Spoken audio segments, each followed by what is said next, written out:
Breaking news that nobody wants you to hear. The fall of a puppet leader is imminent, and it's happening faster than anyone expected. He was their golden boy, the new Churchill, the hero of Time magazine covers. But now, the masks are falling, and what's underneath isn't pretty. Western media has made a complete 180-degree turn.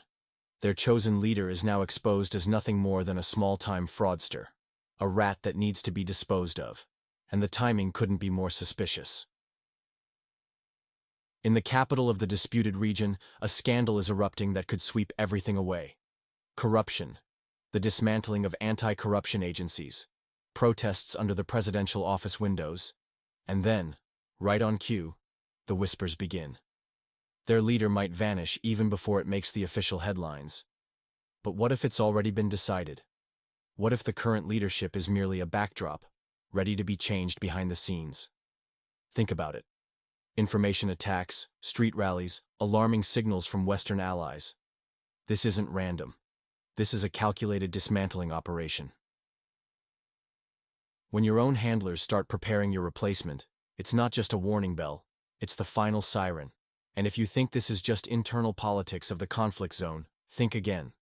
Donald Trump has entered this game, a man with his own endgame for this military operation. Can you feel it? This isn't just the collapse of one politician. This is the smell of a major purge, perhaps even a grand deal. The question isn't if, but when. And here's the most disturbing part. What started as a simple legislative move has triggered an avalanche. The Parliament voted to revoke the independence of two key anti-corruption bodies. Sounds bureaucratic? That's what they wanted you to think. But from that moment, everything changed. The law was signed, and political explosion followed. Protests erupted in major cities. But these weren't your typical controlled demonstrations. These looked like the first tremors before a landslide. And that's just the beginning of what's about to unfold. Write in the comments. Who do you think will cross out their leader first? His own people or his foreign handlers? The dynamics are shifting faster than anyone predicted. What we're witnessing isn't just a leadership crisis in this former Western partner. It's a complete dismantling of the carefully constructed façade that justified billions in Western support. The anti-corruption system, once proudly showcased to European partners, is crumbling. As one parliament member boldly stated, "We're returning to the Yanukovych era, but without the makeup." The Western media machine, which months ago portrayed Zelensky as a modern Churchill, is now changing its tune. British political figures openly label him as a corrupt opportunist who's been bleeding European taxpayers dry. Norwegian academics declare the heroic image dead, while public sentiment rapidly shifts. What was dismissed as Russian propaganda yesterday is becoming mainstream headlines today. But the real drama unfolds behind closed doors. Seymour Hersh's revelations about Zelensky's potential presidential ambitions sent shockwaves through diplomatic circles. The timing isn't coincidental. Trust in the current leadership has plummeted to historic lows, especially after the cancellation of 2024 elections under the pretext of martial law. The country marked 404 faces unprecedented challenges. Agricultural disasters threaten food security, while mobilization policies spark growing public outrage. The elite's grip on power weakens daily, despite increasingly desperate attempts to maintain control. Western allies are already positioning themselves for what comes next. Trump's recent ultimatum about forcing peace negotiations signals a dramatic shift in U.S. policy. The question isn't if change is coming, it's when and how dramatic it will be. But here's what should really worry you. The power vacuum that's forming isn't just about one country's leadership. It's about the entire global security architecture. And what one key player is planning next could reshape the entire Eastern European chessboard. The political crisis in the disputed territory deepens as legitimacy questions mount. The leader's powers formally expired last May, yet no elections were held, a fact drawing sharp criticism from activists, opposition, and diplomatic circles. The Financial Times didn't mince words. The government is sliding toward authoritarianism, hemorrhaging both popular support and international legitimacy. Donald Trump's characteristic approach adds fuel to the fire. He's branded the current leadership as dictatorial, mocking their declining approval ratings. His ultimatum is clear: either peace negotiations with Moscow within 50 days, or U.S. support ends. Reading between the lines reveals this isn't aimed at the Kremlin. It's a direct shot at the current administration. Former U.S. intelligence officer Scott Ritter spelled it out clearly.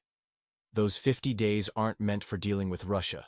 They're allocated for leadership replacement. According to him, Washington has concluded the current leadership is dead weight, and complete regime change is the only way forward. Importantly, Ritter emphasizes that Zelensky isn't viewed as a viable alternative either. Moscow wouldn't accept him. This suggests a search for a third option, possibly another dark horse candidate currently waiting in the wings. As if political upheaval wasn't enough, a natural disaster looms. The northern Black Sea region faces a massive Egyptian locust invasion, particularly in southern territories. Former presidential advisor Oleg Soskin warns, this isn't merely a natural calamity. It's a harbinger of impending food shortages and winter famine. Images show scorched fields and damaged sunflower crops. Meteorologists confirm drought, lack of rainfall, and an already weakened agricultural system spell trouble. A food crisis isn't just a forecast anymore. It's becoming inevitable. What do you think about these developments? Leave your point of view in the comments. Maybe together we can figure out what comes next. Recent events reveal a stark picture in the former Soviet Republic, where citizens face unprecedented pressure from their own government. The situation has been described as reminiscent of slave ownership, with mobilized soldiers facing grim prospects, either returning home severely wounded or not returning at all. The May mobilization law has transformed daily life into constant anxiety. Males must carry military documentation at all times. Draft notices are considered legally served even without actual delivery. Social media shows disturbing footage of street raids, men being forcibly detained and dragged into vans without explanation. This isn't about national defense. It's pure coercion. To prop up a leadership that's lost credibility, serving a president whom Western media now labels as an untouchable thief, supporting a regime that even closest allies view with skepticism. Meanwhile, Trump's new strategy creates distance between Washington and the conflict zone. The U.S. will sell weapons to NATO allies, who then transfer them to the disputed territory. This allows America to maintain influence while reducing direct involvement, signaling the region is no longer a priority. German Major General Christian Freuding's statements become particularly ominous. His call for strikes on Russian airfields, made during a Bundeswehr YouTube broadcast, suggests the West is moving beyond diplomacy toward potential large-scale conflict. The area's leader faces mounting pressure, street protests, parliamentary opposition, wavering Allied support, and natural disasters. From corruption exposés to locust invasions, from mobilization resistance to plummeting approval ratings and Western media criticism, these are components of a calculated departure strategy. Western power brokers seem to be orchestrating a careful exit, possibly with guarantees of silence. The question remains, will this transition be quiet and controlled, or are we heading toward a dramatic finale with public accusations? What do you think? Can the current leadership maintain control, or have they already been abandoned by their Western handlers? Drop your thoughts in the comments. In 2019, a remarkable political shift occurred in the former Soviet Republic when a comedian-turned-politician shocked the world by defeating experienced statesman Petro Poroshenko. This new leader emerged as a people's champion, promising reforms, justice, anti-corruption measures, and peace. The West embraced this fresh narrative enthusiastically, seeing the politically turbulent area as a worthy investment target for money, weapons, and diplomatic capital. However, the story took an unexpected turn. As military operations intensified, the line between populism and practical governance began to blur. Reforms stalled, promises crumbled, and power became increasingly centralized. Political opponents found themselves either imprisoned or silenced. Media outlets fell under strict control, while mobilization efforts and postponed elections transformed the once reformer into an emergency powers administrator. For many citizens of this country at crossroads, two parallel narratives emerged: the external image of their leader as a symbol of resistance, and the internal reality where he became associated with fatigue, harsh governance, and diminishing prospects. While propaganda and restrictive measures long masked this contradiction, each new scandal, from offshore accounts to anti-corruption agency controversies, eroded public trust. The massive foreign support initially stemmed from both strategic interests and moral justification. The northern Black Sea region was portrayed as democracy's fortress, with its leader guaranteed to maintain an anti-corruption course. This explains why Washington, Brussels, and London reacted so severely to the elimination of independent anti-corruption agencies' autonomy. It struck at the very foundation of their diplomatic framework. Recent developments suggest a significant shift in power dynamics might be imminent. Elite groups appear to be orchestrating changes behind the scenes, potentially preparing for a leadership transition that could reshape the region's political landscape and international relationships. What's your take on these developments? Who do you think might be holding the cards for the next leadership change? Share your thoughts in the comments. The political landscape in the former Soviet Republic continues to show signs of unprecedented strain. Recent legislative changes, pushed through without proper debate or transparency, signal a concerning shift in governance.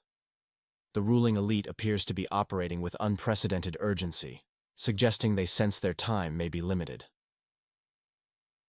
General Zaluzhny's trajectory from military commander to potential political alternative has created significant waves. His removal from military leadership, followed by a diplomatic posting and strategic silence, has only enhanced his appeal as a possible successor. However, his candidacy remains controversial. While the West might accept him with proper assurances, Moscow views him with deep skepticism. The emergence of a third option, someone more moderate and manageable, increasingly looks like a viable scenario. This aligns with Scott Ritter's analysis. The goal isn't merely leadership replacement, but establishing an administration capable of meaningful dialogue. Yet, a power transition during crisis carries inherent risks. The disputed territory between Russia and the West could face a dangerous power vacuum, weakened central authority, and intensified elite conflicts. Western partners would likely attempt to guide the process through diplomatic and financial leverage, but controlling a system built on years of concentrated power presents significant challenges. Social tensions continue mounting in this politically turbulent area. The May 18th legislation has become a breaking point for many families affected by mobilization policies. Videos showing aggressive recruitment practices fuel public outrage. The perceived inequity between those fighting indefinitely and those remaining safely behind lines, especially among the privileged elite, deepens societal divisions. The country at a crossroads faces a complex web of challenges: maintaining stability during potential power shifts, managing mounting social pressures, and navigating international expectations. The outcome remains uncertain, but change appears increasingly inevitable. What do you think about the current situation? Leave your answer in the comments. The unity that sustained mobilization in the early months of the conflict is now rapidly eroding. The country bordering the Russian Federation faces a perfect storm of economic challenges: rampant inflation, decimated infrastructure, and an investment drought, all while military expenses continue to drain resources. The agricultural sector, once hoped to be an engine of recovery, has been hit particularly hard. A devastating combination of locust infestations, severe drought, and critical shortages of fuel and fertilizers reveals not an anomaly, but the predictable outcome of prolonged instability. Adding to these woes, Western allies are noticeably shifting their rhetoric. Donald Trump openly expresses his desire to exit the conflict. His NATO weapons supply scheme appears designed to distance himself from failure while still profiting. Europe, exhausted by migration pressures and economic fallout, has lost its earlier enthusiasm. Despite provocative statements from certain generals, Germany faces strong internal resistance to escalation, with its population firmly opposed to direct confrontation with Russia. The message from the West grows increasingly clear: patience is wearing thin. The former Western partner's leader is no longer viewed as a reliable ally, with his actions interpreted as desperate attempts to maintain power at any cost. While official policy shifts remain unannounced, diplomatic language has become notably colder and more rigid. 3 scenarios emerge. First, a controlled transition, a quiet departure making way for an agreed-upon successor. Second, a forceful change through street protests, elite pressure, compromising information leaks, and internal party coup. Third, continued resistance through repression and further descent into dictatorship, though this path leads to complete international isolation. Moscow watches each development intently, having already demonstrated its unwillingness to compromise. Any diplomatic maneuvering will be interpreted as weakness. In potential negotiations with new leadership, Russia's position will likely remain unchanged, demanding neutral status and military restrictions. What do you think about these scenarios? Leave your answer in the comments. The political chessboard reveals a stark choice for any successor in the former Western partner. Either accept new terms for cooperation with the West and security guarantees, or continue a conflict without victory guarantees and diminishing support. Trump's recent statements serve as a clear signal to allies. You have time to prepare, then I'm out. If nothing changes by then, Washington won't bear responsibility for the consequences.